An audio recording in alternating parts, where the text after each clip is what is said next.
আমার শালা ড্রাইভার হিসেবে চালাবে আর তোমার মেয়ে প্যাসেঞ্জার হিসেবে বসবে পিছনে, একটা ভোঁ ভোঁ গাড়ি দিলে চলবে, আর বেশি কিছু নাই। আর বর্তমান জামানা তো বুঝছেন, হাতে মেয়েদের পুরো ভালো সোনার গয়না সাজিয়ে দেবেন, আর আর কিছু টাকা দেবেন, ওই লাখ 10 দিলে হবে, আর একটা দুতলা বাড়ি করে দিলে হবে।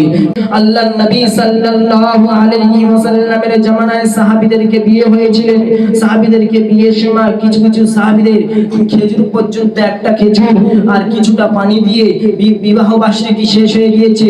সুন্নাত তরিকায় আল্লাহর নবী খেজুরটা খেয়ে আবার সাহাবীদেরকে দিলেন, তার থেকে আরেকজন সাহাবী খানিকটা চুষে আরেকটা সাহাবীকে দিলেন, সেই সাহাবীটা চুষে আরেক। আজ আমাদের মেয়ে জন্ম দেওয়া কি অপরাধ? আল্লাহর কাছে যদি এই দোয়াটা করে, যারা আজ টাকা নিচ্ছে তারা কিয়ামতের দিন আল্লাহর কাঠগড়ায় গিয়ে কি জবাব দেবে? যে আল্লাহ আমার মেয়েটা হয়েছে বলে, আপনি আমার মেয়েটা দিয়েছেন বলে। এই জন্য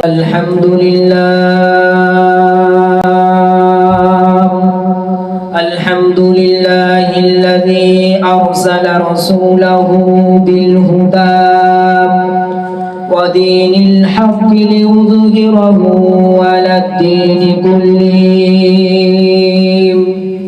ولو كره الكافرون।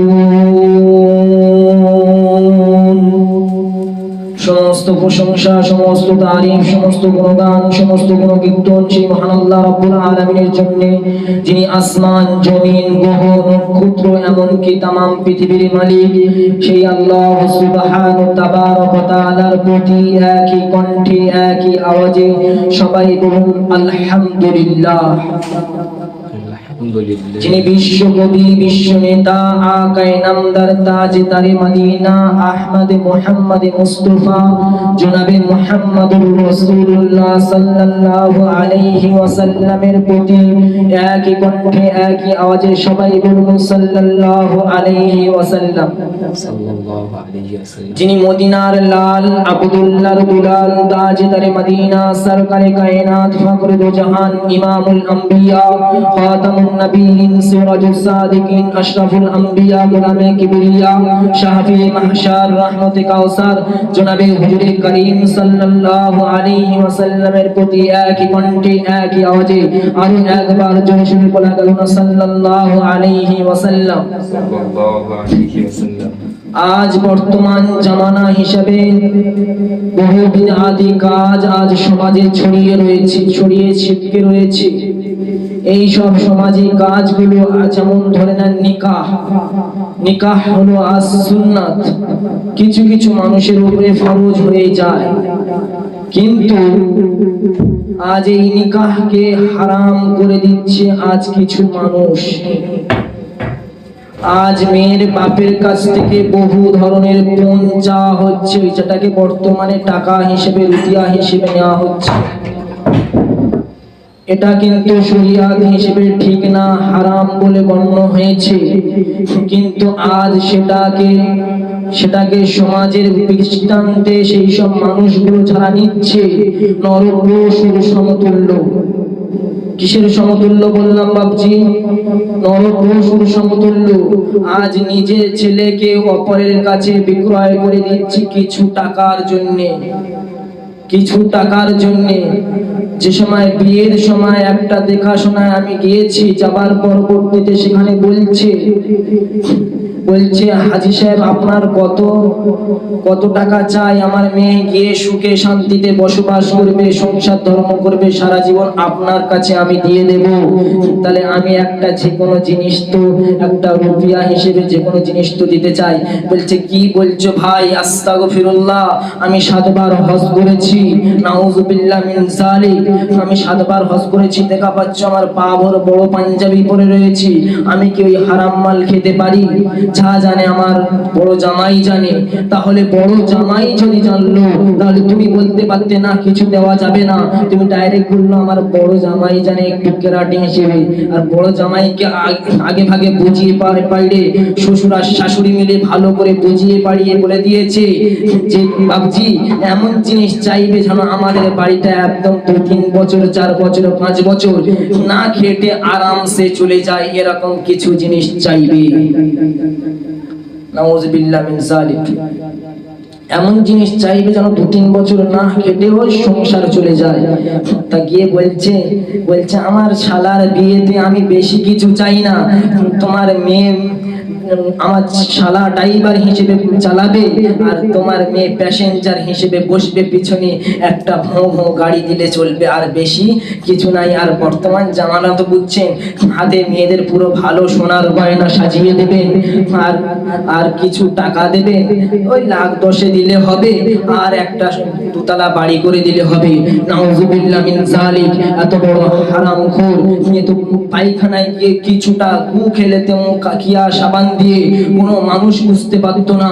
আজ জগতের সামনে যদি না তুমি ধরা পড়ে গেলে, কাল কিয়ামতের সামনে আল্লাহর কাছে আল্লাহর কাঠগড়ায় গিয়ে কি জবাব দেবে মুসলমান? একই কণ্ঠে একই আওয়াজে একবার বলো যে মুসলমান তুমি কি জবাবটা দেবে আল্লাহর কাছে গিয়ে? কি জবাবটা দেবে যখন তোমার ধরা হবে, পাকড়াও করা হবে? তাহলে তুমি আজ কিছু টাকার জন্য তোমার ছেলেকে ওরকম কিছু রুপিয়া হিসেবে বিক্রয় করে দিচ্ছ। আজ ওই নিকাহটা হয়েছিল সুন্নাতপন্থী। আল্লাহর নবী সাল্লাল্লাহু আলাইহি ওয়াসাল্লামের জামানায় সাহাবীদেরকে বিয়ে হয়েছে কেমন জানেন? আল্লাহর নবী সাল্লাল্লাহু আলাইহি ওয়াসাল্লামের জামানায় সাহাবীদেরকে বিয়ে হয়েছিলেন। সাহাবীদেরকে বিয়ের সময় কিছু সাহাবীদের খেজুর পর্যন্ত, একটা খেজুর আর কিছুটা পানি দিয়ে বিবাহ বার্ষিকী শেষ হয়ে গিয়েছে সুন্নাত তরিকায়। আল্লাহর নবী খেজুরটা খেয়ে আবার সাহাবীদেরকে দিলেন, তার থেকে আরেকজন সাহাবী খানিকটা চুষে আরেকটা সাহাবীকে দিলেন, সেই সাহাবীটা চুষে আরেকটা সাহাবীকে দিলেন, আরেকটা সাহাবীকে দিলেন। এরকম করতে করতে পুরো দলবদ্ধ হয়ে সবাইকে ওই খেজুরে, একটাই খেজুরে আর একটু অল্প পানি দিয়ে বিবাহ বার্ষিকী হয়ে গিয়েছে। আজ কোটি কোটি টাকা দিয়েও বিবাহ বার্ষিকী হয়, কিন্তু এর মধ্যে মেয়ের বাপের বেশি মাস যায়। আজ সমাজে বলবে বাবুজি, বেশিরভাগ মেয়ের বাপেরা বলছে যে আজ আমাদের মেয়ে জন্ম দেওয়া কি অপরাধ? আল্লাহর কাছে যদি এই দোয়াটা করে, যারা আজ টাকা নিচ্ছে তারা কিয়ামতের দিন আল্লাহর কাঠগড়ায় গিয়ে কি জবাব দেবে? যে আল্লাহ আমার মেয়েটা হয়েছে বলে, আপনি আমার মেয়েটা দিয়েছেন বলে, এই জন্য করে এইসব বান্দাগুলো লুটপাট করে খাচ্ছে, এইসব মুসলমানগুলো আজ লুটপাট করে খাচ্ছে, পণ্য হিসেবে ছেলেকে বিক্রয় করে দিচ্ছে। আর মেয়েকে নিয়ে গিয়ে যদি মেয়ের বাপ যদি গরিব হয়, সময় যদি না দিতে পারে, সেই সময় মুসলমান তার মেয়েটাকে নিয়ে গিয়ে চাকর বানিয়ে খাটিয়ে রাখছো। কিন্তু তুমি একদিন বৃদ্ধ হয়ে যাচ্ছ, তুমি তোমার ছেলের কাছে ভাগের আশা করলেও তোমার বউ, তোমার ছেলের বউ যে ও তোমার সাথে সৎ আচরণ করবে না, সে সময় বলবে হুজুর একটা তাবিজ করে দাও, এই তাবিজ ঝুলিয়ে আমি আজ আমার ছেলেটা বউটা যেন আমার ক্যাপচারে থাকে। কিন্তু জীবনেও না। আল্লাহ তুমি তো দেখেছো, আর আল্লাহ তো সেই বিচারটা ঘুরিয়ে তো উনি তো বিচারটা করে দিয়েছে। মেয়েটাকে কিছু শোনার জন্য কিছু টাকা কম দিয়েছিল বলে, মেয়ের বাপ গরিব ছিল বলে, তুমি আজ তো মেয়েটার উপরে বিনা অন্যায় জুলুম অত্যাচার করেছো। কিন্তু আজ তুমি মেয়ের বাপকে জুলুম অত্যাচার করেছো, কিন্তু আজ তুমি ছেলের বাপ বুড়ো হয়ে গিয়েছো। ওই মেয়ের কাছে তোমার খেতে হবে, ছেলের ওর কাছে তোমার খেতে হবে, সে সময় তুমি ভাতের আশা করছো। কিন্তু জঘন্য ব্যবহারের হিসাব তুমি রেখে দাও, কেননা তুমি তো আজ শুরু থেকে তুমি তো পরিবেশটাই নষ্ট করেছো। ওই বাড়ির পরিবেশটা তুমি নষ্ট করেছো। আর তুমি বলছো হুজুর একটা তাবিজ করে দিলে ভালো হয় না? কিন্তু যেমন আশা করবে, আজ যদি তোমার শাশুড়ি শ্বশুরের সাথে তুমি ভালো আচরণ করো, তোমার বউ তোমার ছেলে পুলে দেখে নিচ্ছে, তুমিও ভালো ফল পাওয়ার চেষ্টা পাবে। কিন্তু তুমি যদি তোমার শাশুড়ি শ্বশুরের কাছে খারাপ আচরণ করো, আমি বলে রাখতে পারি 100% গ্যারান্টি দিয়ে, ওই মেয়েটা যদি ভালো হয়, তোমার ছেলের বউ যদি ভালো হয়, তাহলে তোমার সাথে সৎ আচরণ করবে। যদি জঘন্য হয়, তাহলে তোমার সাথে এমন জঘন্য ব্যবহার করবে তুমি কিয়ামত পর্যন্ত ভুলবে না। মুসলমান আজ শুধু ছেলের বউর কাছে খাবার ইচ্ছা করে, কিন্তু পরিবেশটা আমরা আজ নষ্ট করে দিচ্ছি। আমরা মেয়ে মুসলমান এমন তো হও যে ছেলের বোর সাথে যেমন ভালো আচরণ করলে সে সময় তুমি ভালো ফল পাওয়ার আশা করবে, আর যখন তুমি ভালো ফল আশা করবে তখন তুমি নিশ্চয়ই পাবে। আল্লাহর রহমত থেকে তুমি তো নিরাশ হওনি বান্দা, তুমি তো তোমার স্ত্রীর সাথে তোমার ছেলের বোর সাথে তুমি তো ভালো আচরণ করেছো, নিকার সময় পৌঁছাওনি, সেই সময় সুন্নাত তৈরি হয়েছে। নিকাহ ও সুন্নতি ফালাইসা মিন্নি, নিকাহ হলো আল্লাহর নবীর জামানা থেকে সুন্নাত। কিছু কিছু পুরুষের জামানা থেকে ফরজ হয়েছে, কেন? তারা বেশিরভাগ খারাপ জেনার ভিতরে লিপ্ত থাকে বলে, খারাপ কাজের ভিতরে লিপ্ত থাকে বলে, জঘন্য ব্যবহারের ভিতরে লিপ্ত থাকে বলে, জবানের খারাপ ব্যবহারের ভিতরে লিপ্ত থাকে বলে, যৌবনের খারাপ ব্যবহারের ভিতরে লিপ্ত থাকে বলে, ওই জন্য করে তাদের উপরে নিকাহ করা ফরজ হয়ে গিয়েছে। কেননা আজ যদি আমার মা বোন যদি রাস্তার সামনে থেকে ঘোরাফেরা করে, ওই ছেলেটা যৌবনের খারাপ দৃষ্টান্তে দেখতে পারবে, দেখলে সেই সময় আমার মেয়ে আর ওনার ভিতরে লিপ্ত হয়ে গেল, আর ওই ছেলেটাও লিপ্ত হয়ে গেল। ওই জন্য করে ওর জন্য নিকাহ করা ফরজ হয়ে গিয়েছে। আজ মুসলমান তাহলে নিকাহ কিছু মানুষের উপরে ফরজ, কিছু মানুষের উপরে সুন্নাত, আর কিছু মানুষের উপরে মুস্তাহাব হয়ে যায়। কেন? উত্তম হয়ে যায়। কেন বলেন তো? আজ উত্তম হয়ে যায় এই জন্য করে যে সে কোনো দিক থেকেই করছে না, যে একদম ভদ্র মানুষ, ব্যবহার ও আচরণ খুব ভালো, আলহামদুলিল্লাহ। সেই সময় এক সময় তুমি সেই সময় আচার ব্যবহার যখন ভালো হয়ে যাবে, সেই সময় তুমি মনে করবে যে আমি আচার ব্যবহার ভালো, কোনো কিছু বাতিলের সামনে পিছনে গুনাহ করছে না। সেই মেয়ে ছেলেটা যদি বিবাহ বাসিনী কি করে, তাহলে তার জন্য মুস্তাহাব একটা আমল করলো।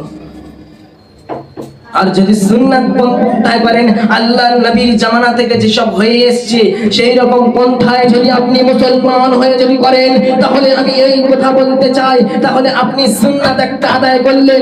সুন্নাত আদায় করলে যেমন সওয়াব হয়, ওরকম অতরূপ পূর্বে ওই সওয়াবের কান্ডারি আপনি হয়ে গেলেন, ওই সওয়াবের মালিক আপনি হয়ে গেলেন। তাহলে আজ এই বয়ানের ভিতরে বুঝতে পারলেন কি, যে হক আজ নিকাহ করার সময় ছেলেদেরকে বলছি, নিকাহ করার সময় তাহলে ফোন নেওয়া যাবে না, মোটর সাইকেল নেওয়া যাবে না, কিছু টাকা নেওয়া যাবে না, গাড়ি নেওয়া যাবে না, বাড়ি নেওয়া যাবে না। যদি শ্বশুর শাশুড়ি যদি খুশি হয়ে দেয় যে বাবা আমার অর্থ সম্পদ বহুত আছে, আমি তোমাকে খুশি হয়ে ফোনটা দিচ্ছি না, আমি তোমার খুশি হয়ে এই টাকাটা দিচ্ছি, তাহলে নেওয়া যাবে। আর যদি নেন, যদি নেন তাহলে কিসের জন্য নেবে জানেন? বাথরুমের কাজে লাগাবেন, হারাম জায়গায় হারাম মাল। যখন আপনার স্ত্রী ঝগড়ার সময় বলবে, সেই সময় বলবে এই তোর বাপের টাকায় মুটি, তোর বাপের টাকায় পেশাব করি, পায়খানা করি, একটা বলার পজিশন থাকবে নাকি? আর যদি আমরা যদি এই পেশাব পায়খানা না করে শুধু যদি হাঁসের মতো গিলি, কিয়ামতের দিনেও ধরা পড়বো, আর এখানেও গাল খেয়ে মরে যাব। তাহলে এরকম হতে হবে মুসলমান। কোনটাকে সাবধানে নেবেন, নিয়ে পায়খানা পেশাবখানার কাজে লাগবেন, পায়খানা পেশাবখানার কাজে লাগাবেন। আজ শুধু হারাম মাল নিচ্ছি আর খাচ্ছি আর ভক্ষণ করছি, কিয়ামতের দিনে কি হিসাব দিতে হবে না? আল্লাহর কাঠগড়ায় কি দাঁড়াতে হবে না? সে সময় আপনি কি জবাবটা দেবেন? মুসলমান, নিকাহ তো সুন্নাত হয়েছে, নিকাহ তো মুস্তাহাব হয়েছে, নিকাহ তো ফরজ হয়েছে। মুসলমান, তুমি নিকাহ করেছো ঠিক আছে, কিন্তু নিকাহের সময় পৌঁছাওয়া যাবে না, আর তুমি চাইলে হারাম ছাড়া খেলে না, তাহলে তুমি মুসলমান নামের নামদারিওয়ালা সেই সব পুরুষদেরকে আমি বলবো, তুমি পুরুষ নামের কলঙ্ক, পুরুষ নামের জঘন্য, পুরুষ নামের কলঙ্ক, জঘন্য, নরপশু। কেননা আপনি পুরুষদেরকে বদনাম করছেন, যারা বড় বড় আলেম ওলামাদেরকে বদনাম করছেন, যারা ফোন দেয়নি আর যারা ফোন নিয়েছে তাদেরকে, তাদের একটা দলবদ্ধে একটা লোক বেড়ে গিয়েছে, তাদের দলবদ্ধের একটা লোক বেড়ে গিয়েছে নাকি? তাহলে ফোন নেওয়া যাবে না।